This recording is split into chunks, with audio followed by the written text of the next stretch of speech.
ये समस्या हल करते हैं, ये समाधान करते हैं कि कबीर की जगह कबीर देव लिखना था। कबीर देव। हम जैसे वेदों को वेद बोलते हैं, जैसे किसी का नाम वेद प्रकाश है, वो लिखता है वेद प्रकाश, हम बोलते हैं वेद प्रकाश। तो ऐसे ही हम वेदों को वेद बोलते हैं और कबीर को कबीर बोलते हैं, कबीर को कबीर।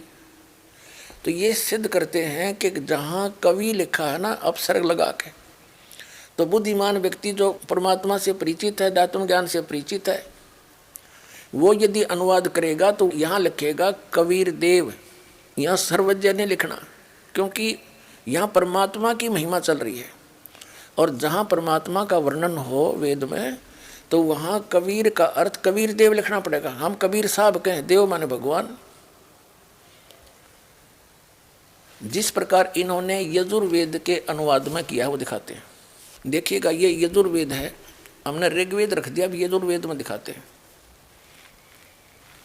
प्रकाशक हैं सर्वदेशी कार्य प्रतिनिधि सभा 2/5 महर्षि दान भवन, रामलीला मैदान, नई दिल्ली से छपा। ये इसका अनुवाद करता है।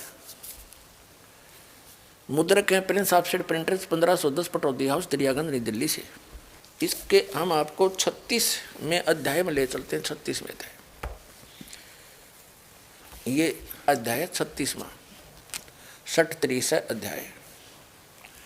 इसके प्रथम मंत्र में लिखा है कि रेचम वाचम प्रपदे मनो यजु प्रपदे। ये यजु शब्द है, इसका 2 अपसर्ग लगे हैं। तो इसका अनुवाद महर्षि दानंद जी ने बिल्कुल ठीक किया है। देखिएगा यहाँ पर क्या है, यजु का अर्थ कर दिया यजुर्वेद, बिल्कुल सही लिखा।